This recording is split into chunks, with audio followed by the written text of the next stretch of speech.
Herkese merhabalar, ben Huri. Huri Metek Mutfak'ta kanalıma mutfağıma hoş geldiniz.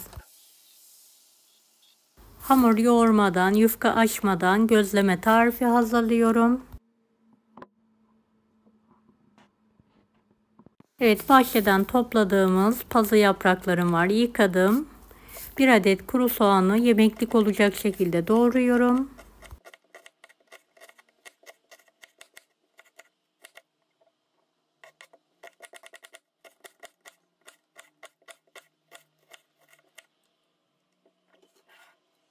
Evet, tavanın içine alarak kokusu çıkana kadar kavuralım.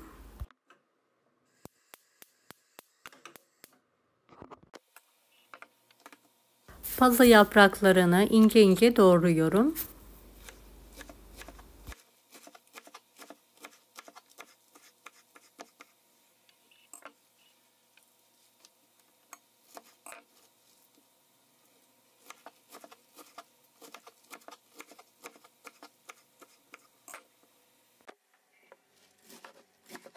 Beni hangi ülkeden veya şehirden izliyorsunuz merak ediyorum. Yoruma yazarsanız sevinirim.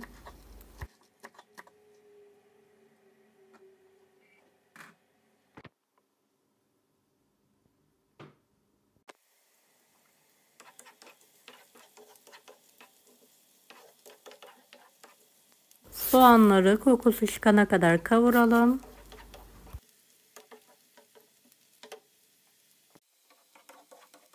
Pazı yapraklarını azar azar ekleyerek kavuruyorum.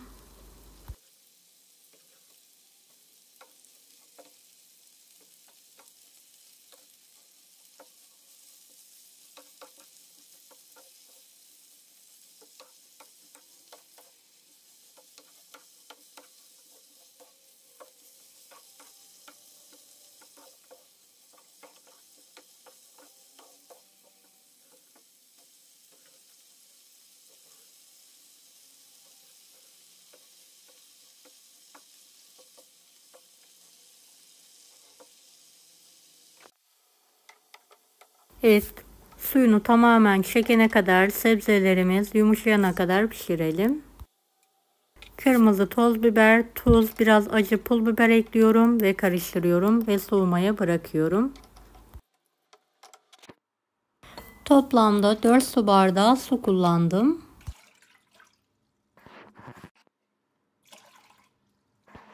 2 tatlı kaşığı tuz,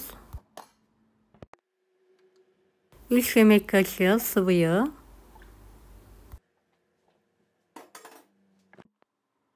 3 su bardağı un ekliyorum.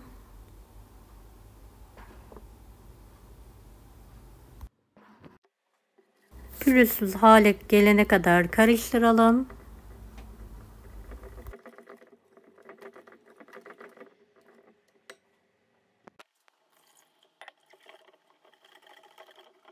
Evet, kıvamı akışkan olmalı.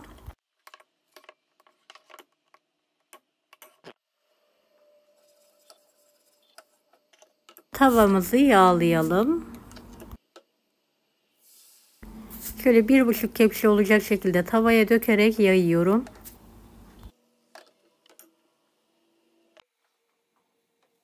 Arkalı önlü pişirelim.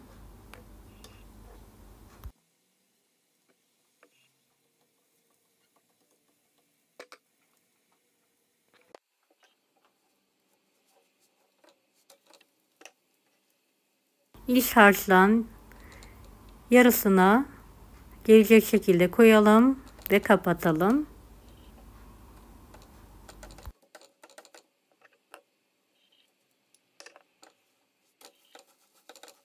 Evet, gözleme gibi arkalı önlü olacak şekilde kurutarak pişirelim.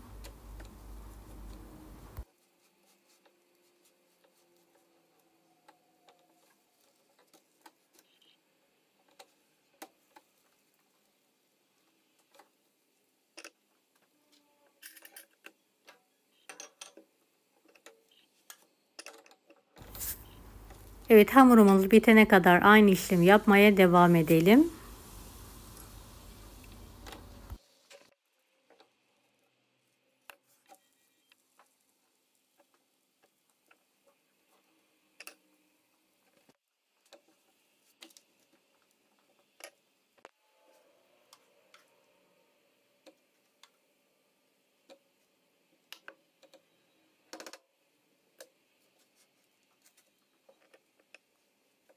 İster tereyağla, isterseniz sıvı yağla yağlayabilirsiniz.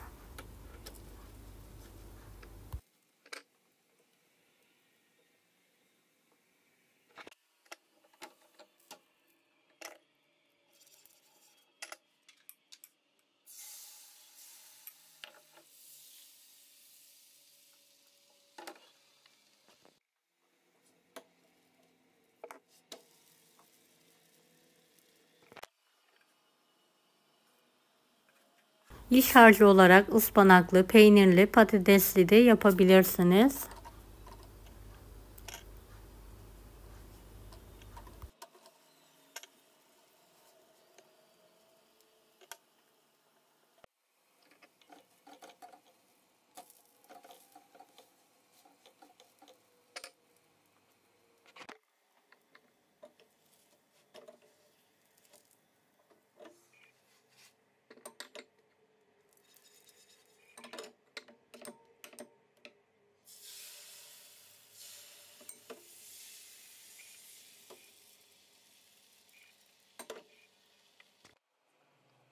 Evet, iç harcım bitti. Bir kısmını da sade olarak hazırlıyorum.